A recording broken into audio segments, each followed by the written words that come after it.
Este policial racista eliminou um menino negro. Eis o que a população fez para obter justiça. Na cidade de Saint-Etienne, bairro urbano que muitos chamavam de periferia, os contrastes eram marcantes. Longe dos bairros chiques do centro da cidade, onde as ruas eram limpas e os edifícios resplandecentes, este subúrbio vivia à sombra de grandes promessas.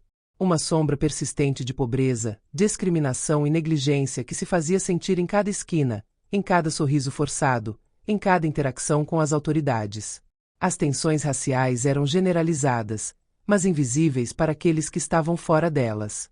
Aqui, jovens negros como Malik eram frequentemente os primeiros alvos da polícia que tinha pouca consideração pela sua dignidade.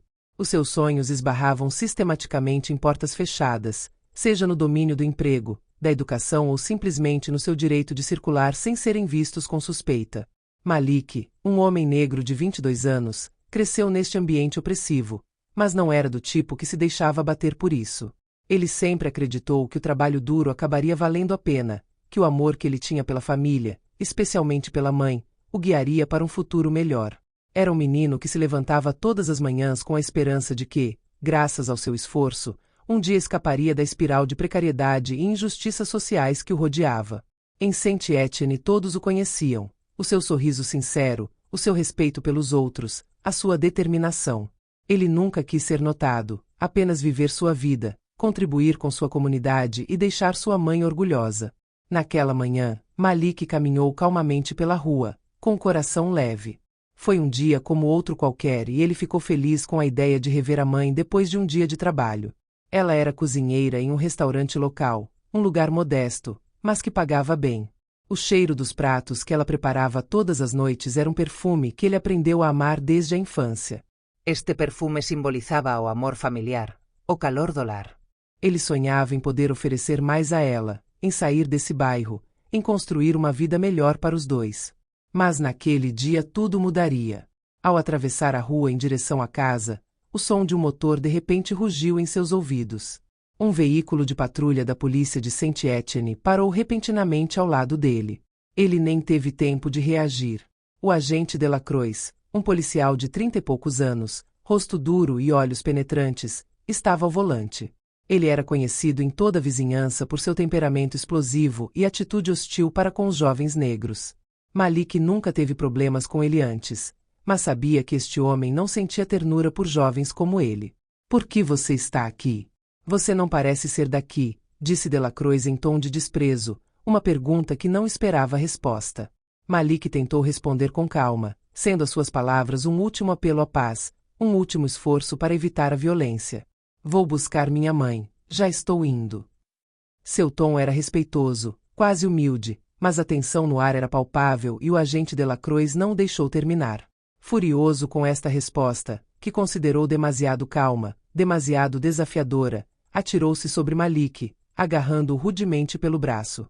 Ele o sacudiu violentamente, quase levantando do chão antes de jogá-lo sem cerimônia na calçada fria. Os transeuntes, congelados no momento, assistiam sem conseguir se mover. Os rostos estavam atormentados, alguns com expressões de incompreensão, outros de raiva silenciosa, mas ninguém ousou intervir.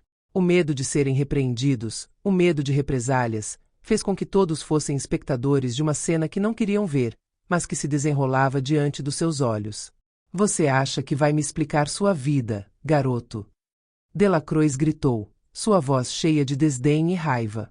Foi um grito de dominação, um grito que não esperava resposta, mas que tinha um único objetivo: subjugar, humilhar, quebrar. O policial inclinou-se sobre Malik, seus gestos tornando-se cada vez mais violentos, como se estivesse descarregando toda a sua frustração e ressentimento no jovem. Ele pegou o bastão e, sem aviso, bateu no corpo de Malik. O jovem tentou se proteger, mas a violência do ataque o dominou. Os golpes choveram, fortes e incessantes, atingindo-lhe o rosto, a barriga, os braços, sem qualquer consideração. Malik, atordoado, lutou fracamente, sua mente começando a ficar confusa com a dor. Cada golpe parecia ecoar anos de repressão, de racismo sistêmico, de desprezo institucionalizado. Ele sabia que a situação estava fora de seu controle, que não havia nada que pudesse fazer para sair dela. Mas antes que ele pudesse gritar, o agente Delacroix ergueu a arma e, Com um terrível clarão metálico, a bala zuniu pelo ar e penetrou no peito de Malik. O som do tiro ecoou como uma sentença de morte na rua. Um silêncio mortal caiu sobre as testemunhas, um silêncio pesado e irreal. Alguns segundos pareciam se estender até o infinito, enquanto os transeuntes chocados permaneciam imóveis, como se petrificados pelo horror do que acabavam de ver. Malik caiu na calçada, seu corpo se enrolando em um último abraço de dor. As últimas batidas do seu coração perdiam-se na imensidão do barulho surdo da rua. A polícia chegou rapidamente, com as sirenes cortando o ar, mas a cena já parecia congelada no tempo. A sua presença apenas acentuou o absurdo da situação. Um dos agentes debruçou-se sobre o corpo sem vida de Malik, enquanto o outro se dirigiu às testemunhas para tentar reprimir qualquer protesto. Ele resistiu à prisão. Ele estava ameaçando, disse um dos policiais friamente, como se suas palavras pudessem apagar a verdade diante deles. Mas as testemunhas oculares, embora silenciosas por medo, sabiam exatamente o que tinha acontecido. Eles viram Malik ser atingido sem motivo, viram Delacroix ser baleado sem a menor justificativa. Malik não resistiu. Malik era apenas um jovem encurralado, vítima de um sistema que o julgou culpado à primeira vista. A notícia de sua morte se espalhou como fogo por toda a vizinhança. Primeiro um murmúrio, depois um grito de indignação que se tornou cada vez mais alto, até se tornar um clamor unânime. Não foi simplesmente a perda de Malik que ressoou nos corações da comunidade negra de Saint-Etienne, mas um grito coletivo contra anos de marginalização e brutalidade policial. Neste bairro, os nomes dos jovens mortos pela polícia acumulavam-se, mas a sua memória era muitas vezes varrida para debaixo do tapete da indiferença. Mas Malik, com seu sorriso, a sua ambição, o seu respeito pela sua família e pela sua vizinhança, representava algo maior. Ele não era apenas um jovem de passagem. Ele era um símbolo. Famílias, amigos, vizinhos se levantaram juntos. A dor da perda se transformou em raiva ardente. Não foi uma simples injustiça que ocorreu, mas todo um sistema que, através das suas práticas discriminatórias, empurrou o jovem Malik para sua queda. A comunidade não podia mais permanecer em silêncio. Centenas, milhares de vozes se ergueram, primeiro timidamente, depois com uma força incrível. As manifestações começaram, acompanhadas de cartazes e slogans que denunciavam não só a morte de Malik, mas a violência sistemática infligida aos negros, dia após dia, em bairros como o deles. Saint-Etienne, outrora uma cidade marcada pelo medo e pela resignação, transformou-se num lugar de resistência. Cada esquina tornou-se um ponto de encontro, cada reunião uma promessa de justiça.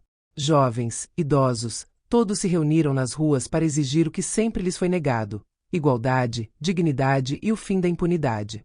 Malik não era mais apenas um nome, mas esse nome agora simbolizava todo um sistema que precisava ser derrubado. A luta estava apenas começando. A morte de Malik despertou a chama da revolta, um fogo que ardia há anos e que já não podia ser extinto.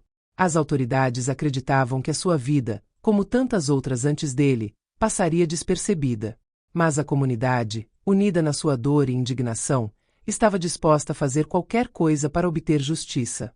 E desta vez eles não desistiriam. Nos dias que se seguiram, os protestos começaram. Centenas de pessoas, unidas na dor e na raiva, reuniram-se em frente à esquadra onde o agente Delacroix ainda estava de serviço. Placas denunciando a violência policial e a discriminação racial foram erguidas.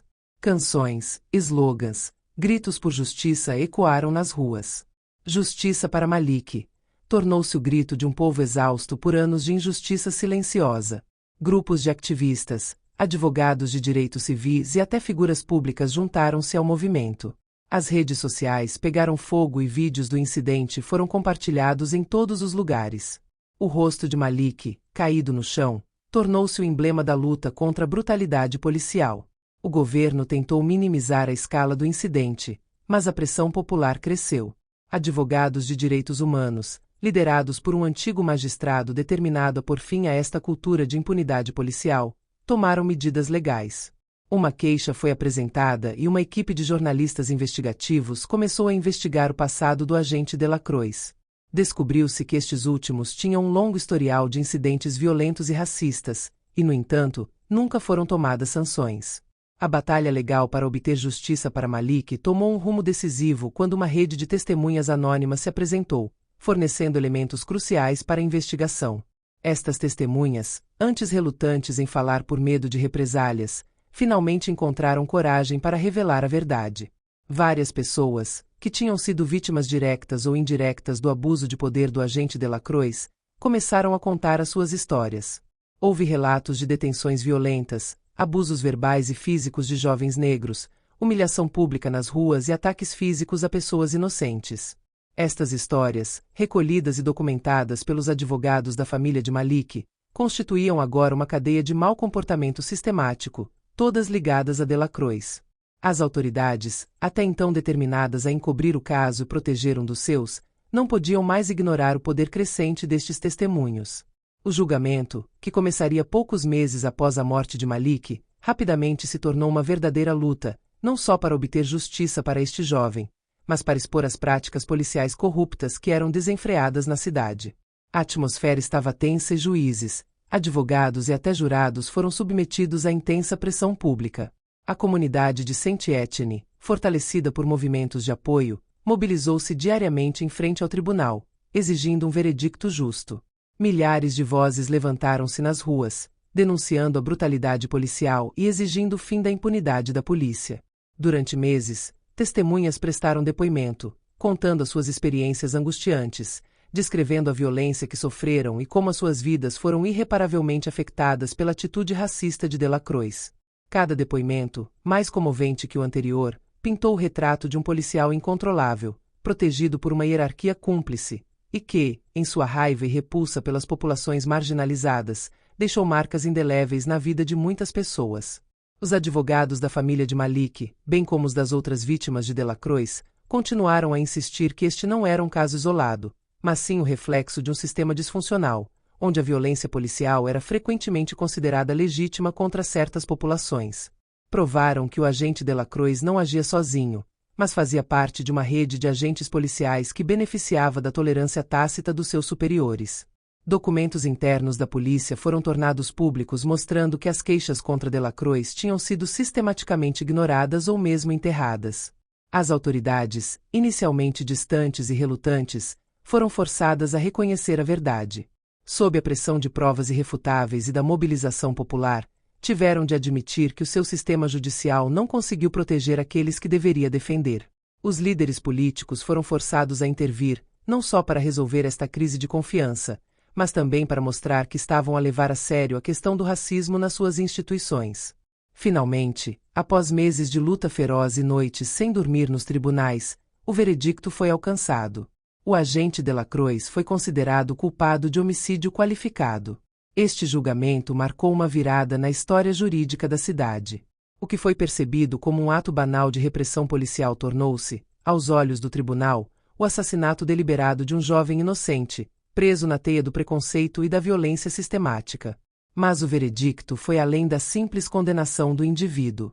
O tribunal também ordenou reformas abrangentes na forma como os agentes da polícia interagem com as comunidades marginalizadas, exigindo uma revisão completa dos procedimentos de formação, a introdução de mecanismos de supervisão independentes e o estabelecimento de verificações regulares para evitar abusos de poder.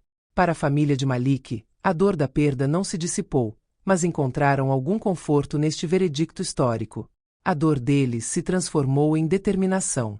Em vez de se deixarem vencer pela dor, decidiram lutar por uma causa maior.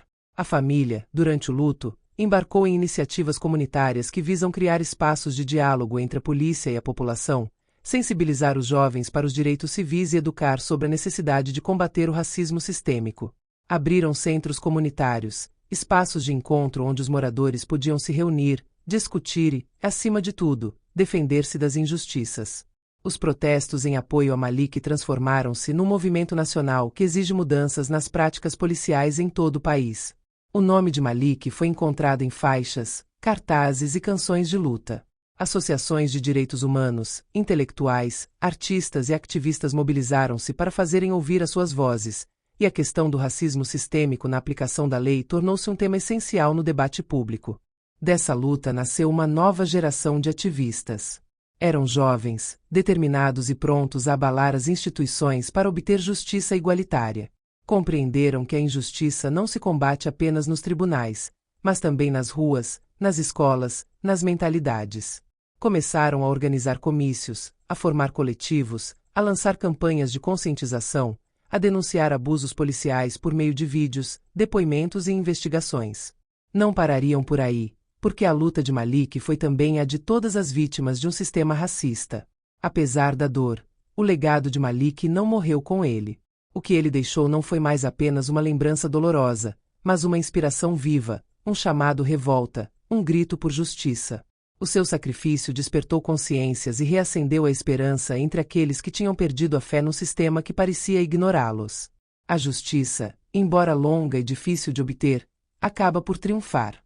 O legado de Malik materializou-se nas mudanças que se seguiram, na mobilização das gerações mais jovens e na ressonância do seu nome, símbolo de luta e vitória contra a opressão.